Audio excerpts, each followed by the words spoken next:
Hello everyone. जैसे कि आप जानते हैं हमने एक्सरसाइज 1.2 में लगभग 4 क्वेश्चन कंप्लीट कर लिए थे और हमारा अब 5वां क्वेश्चन यानी 5 क्वेश्चन करने वाले हैं। देखिए कि 5 क्वेश्चन हमारा क्या कहता है कि जांच कीजिए कि क्या किसी प्राकृतिक संख्या n के लिए संख्या 6 की पावर n अंक 0 पर समाप्त हो सकती है।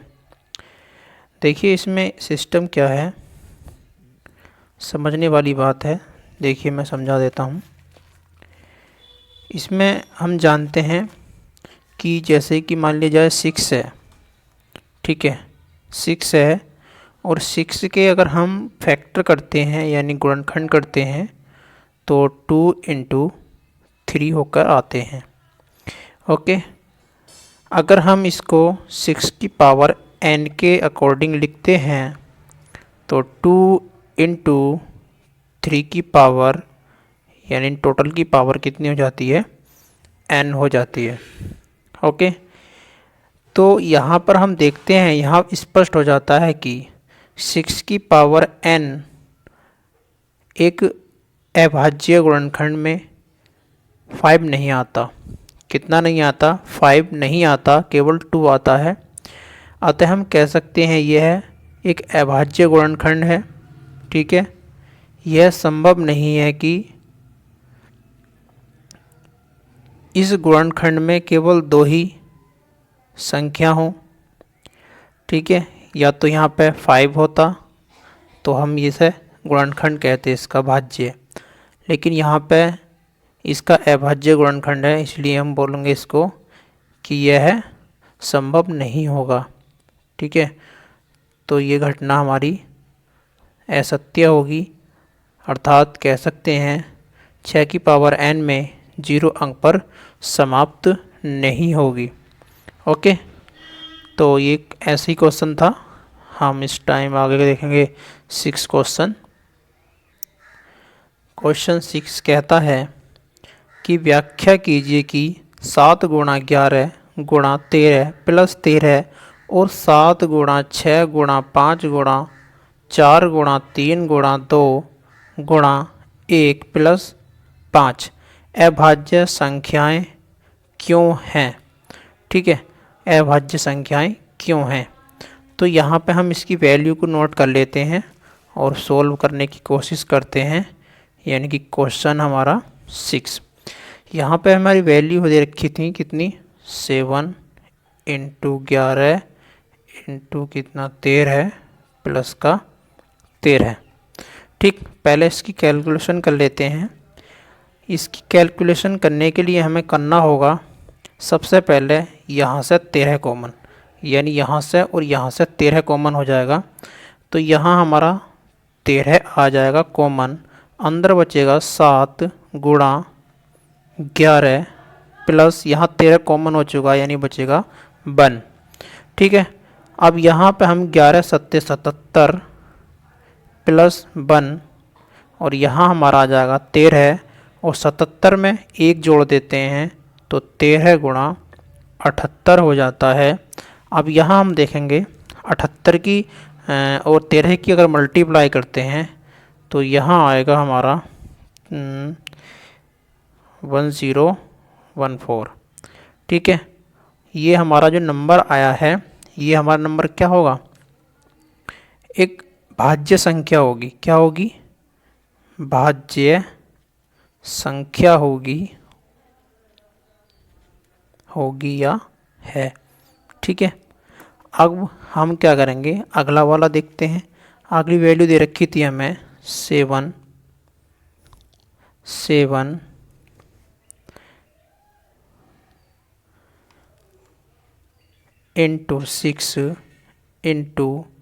5 × 4 × 3 × 2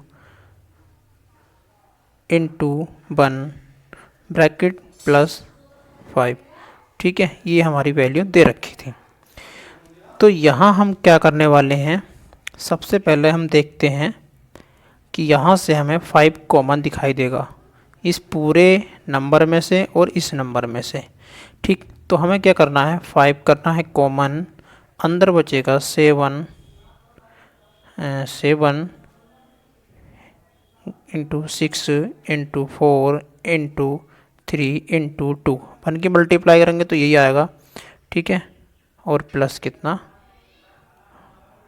1, या फिर हम इसको ब्रैकेट को यहाँ ना लगा करके, चलिए हम इस ब्रैकेट को यहाँ लगा देते हैं। ओके, अब हमने क्या करा, 5 ऐसे रखा रहने दिया। अब इन नंबरों की मल्टीप्लाई कर लेते हैं, तो इनकी मल्टीप्लाई करेंगे तो हमारा आएगा 1008। ठीक, प्लस 1 ये वाला हमने यहाँ जोड़ देते हैं, और यहाँ हो जाएगा 5, 1008 में जोड़ेंगे 1 तो 1000 हो जाएगा 9। ओके, जब यहाँ 1009 को 5 से मल्टीप्लाई करते हैं तो हमारा हो जाता है कितना, 5 नाम 45। ठीक है, 5 हो जाता है, ऐसे लगते हैं हमारे 4, और यह 4 ऐसे ही आ जाएगा, 5 0 0 और 4 ऐसे ही आ जाएगा, और 0 और यहाँ पर 5 ही करना 5। ठीक है, 5 0 4 5, यह हमारा गुणनखंड आ जाएगा, जो क्या है, भाज्य है। क्या है, भाज्य है। ठीक है, तो इस तरीके से हम इसको सोल्व कर सकते हैं। अब आगे क्वेश्चन देखते हैं हम 7। ठीक है, 7 क्वेश्चन यानी इस एक्सरसाइज का लास्ट क्वेश्चन होगा। किसी खेल के मैदान के चारों ओर एक वृत्ताकार पथ है। इस मैदान का एक चक्कर लगाने में सोनिया को 18 मिनट लगते हैं, जबकि उसी मैदान का एक चक्कर लगाने में रवि को कितने मिनट लगते हैं, 12 मिनट लगते हैं।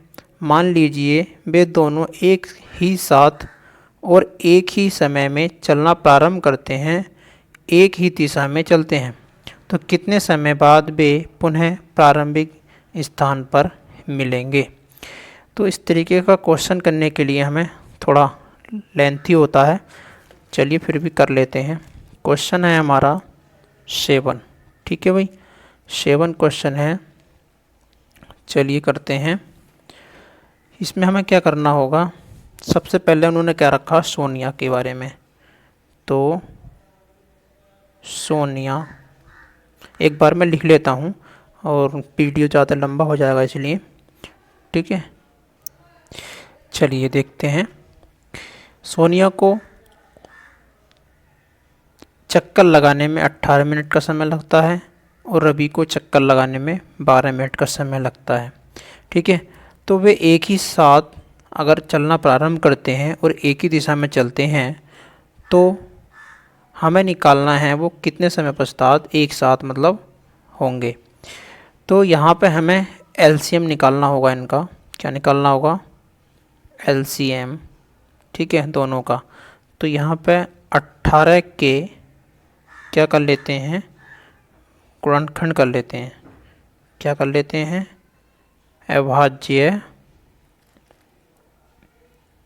अभाज्य गुणनखंड कर लेते हैं।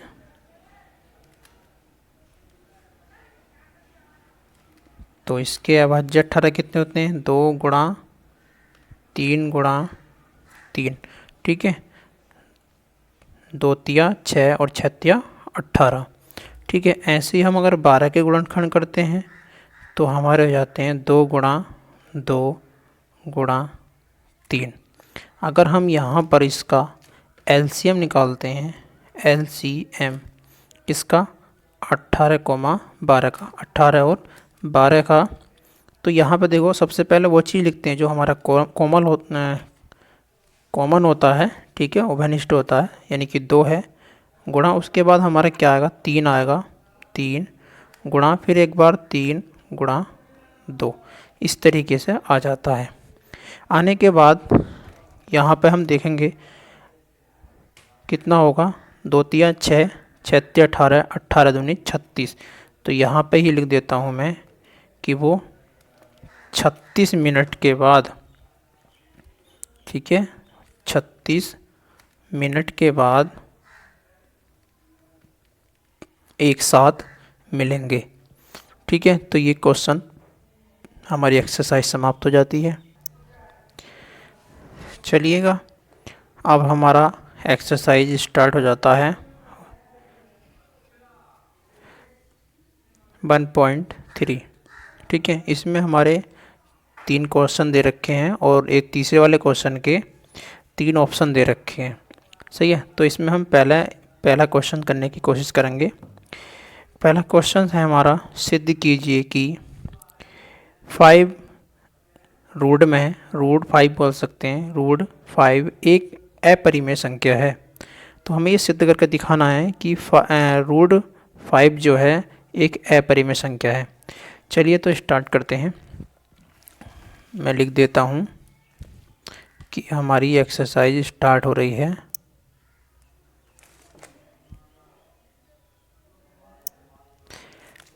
एक्सरसाइज हमारी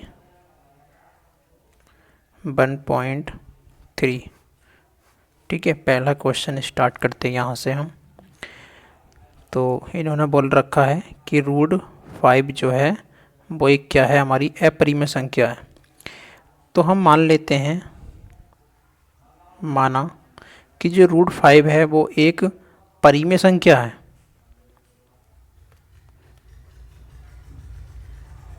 ठीक है, परिमेय संख्या हम मान के चलेंगे और देखते हैं इसको अपरिमेय सिद्ध करेंगे। तो क्या करते हैं, परिमेय का मतलब क्या होता है कि जो नंबर, ये दो संख्या p/q के रूप में लिखी होती है और अगर q बराबर नॉट ज़ीरो यानी q बराबर ज़ीरो ना होना चाहिए। ठीक है, तो यहाँ पे हम करेंगे रूट 5 बराबर कितना कर देंगे भैया, p/q। ठीक, अब यहाँ क्या करा हमने, दोनों का वर्ग कर दिया, दोनों और वर्ग। ठीक है, दोनों और वर्ग कर देते हैं। अब दोनों और वर्ग करेंगे तो रूट स्क्वायर हो जाएगा इसका भी, और यहाँ पे p/q का स्क्वायर हो जाता है।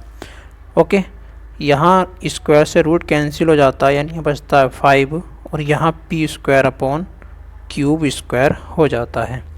अगर हम यहाँ से क्या करें कि एक बार 5 इसका एक क्यूब इधर भेज दें 5 की मल्टीप्लाई में, तो यहाँ q =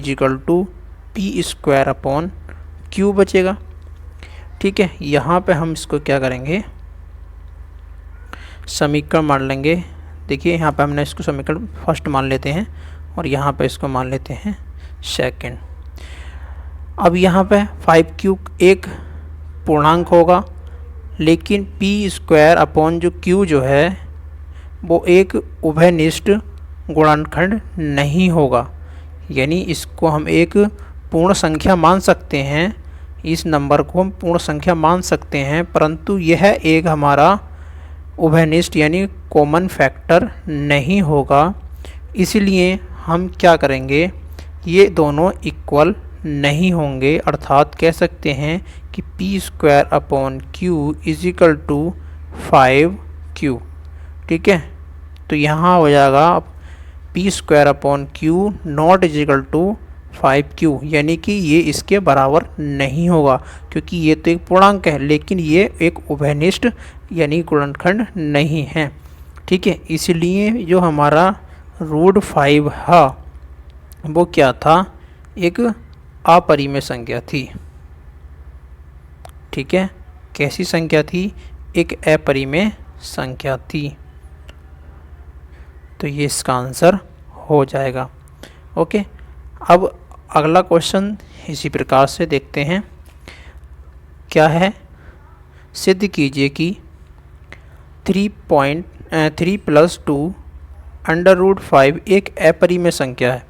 चलिए देखते हैं, क्वेश्चन है हमारा कितना है, 3 + 2√2। ठीक है, इसको भी हमें अपरिमेय, लेकिन हम मान के चलते हैं, माना क्या होगी, ये एक परिमेय संख्या होगी। ठीक है, परिमेय है, तो यहाँ हम क्या करेंगे, यहाँ पर हम इसको एक्स बाई में भी लिख सकते हैं और क्या कहते हैं एक्स बाई में लिख लो या फिर पी अपॉन क्यू में लिख लो। तो 3 + 2 अंडर रूट कितना हमारा 5 है, यहाँ पर 5 होगा, ठीक है, मिस्टेक हो गई। तो यहाँ पे हमारा क्या होगा देखें, हाँ 5 है। चलिए, तो यहाँ हम क्या करने वाले हैं, यहाँ से जो माइनस का 3 है वो इसको बराबर में लेकर आते हैं। तो x minus x upon by minus कितना 3 और बराबर 2 अंडर रूट 5, ठीक है, इस तरीके से हो जाता है। तो यहाँ पे हम क्या करते हैं 2 रूट 5, यानी इस 2 को भी भेज सकते हैं इसके इधर, यानी यहाँ पे इनटू में है तो यहाँ कहाँ जाएगा, ये भाग में जाएगा। तो भाग में जाने के बाद ये कैसा हो जाएगा, एक बार देखते हैं कि रूट 5 इसको इधर भेजेंगे तो यहाँ हो जाएगा x अपॉन 2 पाई और माइनस का 3 अपॉन 2, ठीक है, यानी इस इंटू 2 जो था रूट 5 के इंटू में था तो यहाँ क्या आएगा, डिवाइड में पहुँच जाएगा, ठीक है। तो अब आगे हम क्या कर सकते हैं, इसमें 5x एक अपरिमेय संख्या है जो हम पहले सिद्ध कर चुके हैं, ठीक है। रूट 5 एक अपरिमेय संख्या है क्योंकि हम अभी पहले वाले क्वेश्चन में इसको सिद्ध कर चुके हैं, ठीक है। तो हम यहीं कह देंगे कि जो हमारी x upon 2 pi minus 3 upon 2 है, ये क्या है, हमारी एक परिमेय संख्या है क्योंकि अभी हमने इसकी वैल्यू को माना था परिमेय, ठीक है। और यहाँ पे है हमारी अपरिमेय, ठीक है। तो ये दोनों इक्वल नहीं होती, इसलिए हम बोल देंगे कि 3 + 2 अंडर रूट 5 क्या है, एक अपरिमेय संख्या है,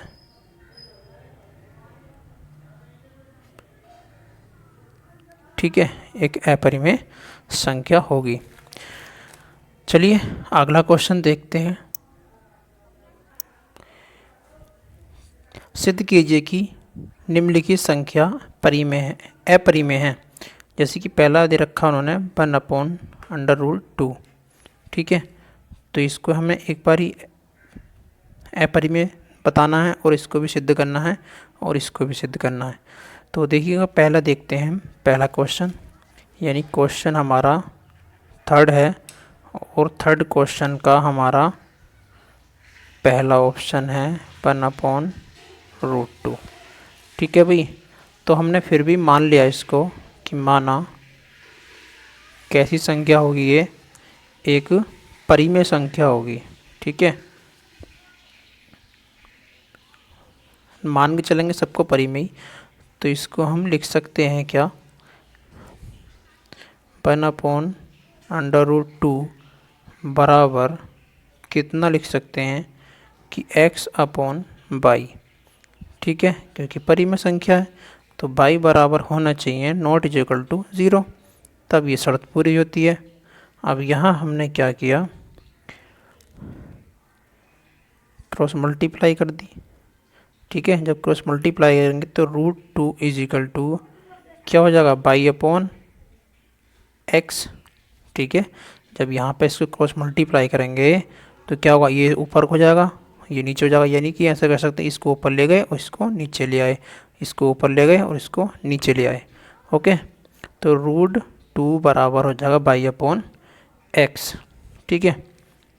लेकिन p अपॉन a एक क्या है, परिमेय संख्या है, सॉरी बाई अपॉन x जो है हमारी एक परिमेय संख्या है और रूट 2 भी एक हमारी क्या होगी, परिमेय संख्या होनी चाहिए, ठीक है। परंतु यह तथ्य विरोधाभासी होता है, क्यों, क्योंकि रूट 2 एक अपरिमेय संख्या होती है। कैसी होती है, रूट 2 हमारी एक अपरिमेय संख्या होती है, लेकिन अभी हम बताए थे इसको कि ये हमारी क्या होती है, एक परिमेय संख्या होती है, तो ये इक्वल नहीं बैठ रहे। तो हम यहाँ पे कह सकते हैं कि ये जो नंबर होगा यानी कि 1/√2 एक अपरिमेय संख्या होगी। ठीक है। अब तीसरा यानी तीसरे का सेकंड ऑप्शन है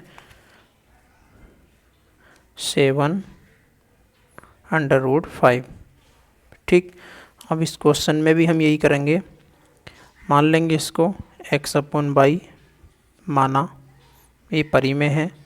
तो इसको हम अगर क्रॉस मल्टीप्लाई करते हैं तो ये हमारा, अगर या x की वैल्यू फाइंड करते हैं तो 7y = x बराबर 7/√5 हो जाता है। ठीक है। अब यहाँ हमने x और y, ठीक है, और 7 ये क्या होंगे, यानी x, y और 7 ये सब नंबर क्या होंगे, एक हमारे पूर्णांक होंगे। ठीक है। क्या होंगे, पूर्णांक होंगे। अतः हम कह सकते हैं कि 5√5 बराबर 7x। ठीक है। √5 बराबर x/7y, यानी यहाँ से अगर इसको हम इधर लेके जाते हैं तो ये बटे में पहुँच जाएगा x के। और अभी हमने सिद्ध करा था कि ये जो नंबर होगा वो क्या होगा, अपरिमेय संख्या होगी, लेकिन ये हमारे पूर्णांक हैं और इसलिए ये क्या होंगे, हमारे परिमेय संख्या होगी। ठीक है। तो यहाँ पे ये भी सिद्ध हो जाता है कि हमारा 7√5 क्या होगा, अपरिमेय होगा। ठीक है। अगला क्वेश्चन हमारा है 6 + √2। ठीक है, 6 + √2। थर्ड क्वेश्चन है हमारा 6 + √2। ठीक है। चलिए, अब इसमें हमने क्या किया, मान लिया फिर भी कि माना क्या होगी, ये परिमेय संख्या होगी। ठीक है। तो यहाँ 6 + √2 बराबर हो जाता है हमारा, कुछ भी मान सकते हैं, a मान लो, b मान लो, तो a/b, जबकि p ≠ 0 होना चाहिए। सही है। तो अब यहाँ हम क्या करेंगे, a/b ऐसे ही रहने दिया, ये माइनस का 6 प्लस का 6 इधर जाके आएंगे तो माइनस का हो जाएगा और यहाँ आ जाएगा √2। ठीक है भाई। अब यहाँ हमें क्या किया, √2 अभी हमने सिद्ध किया था कि √2 जो होगा हमारा वो क्या होगा, एक अपरिमेय संख्या होगी, अपरिमेय। ठीक है। लेकिन इसको अगर हम सिद्ध करें यानी और कैलकुलेट करें इसको तो तो यहाँ होगा a + a - 6b बराबर √2। तो यहाँ पे सिद्ध हो जाता है हमारा कि 6 + का कितना, 6 + का √2, ये भी क्या होगी, एक हमारी अपरिमेय संख्या होगी। ठीक है। तो ये हमारी हो गई एक्सरसाइज फिनिश। ठीक है। तो अब देखेंगे अगली एक्सरसाइज अगली वीडियो में। ठीक है भाई, धन्यवाद। और वीडियो को शेयर करते रहें, अच्छा लगा तो लाइक करना। ठीक है। और चैनल को सब्सक्राइब करना ना भूलें। ठीक है। ओके।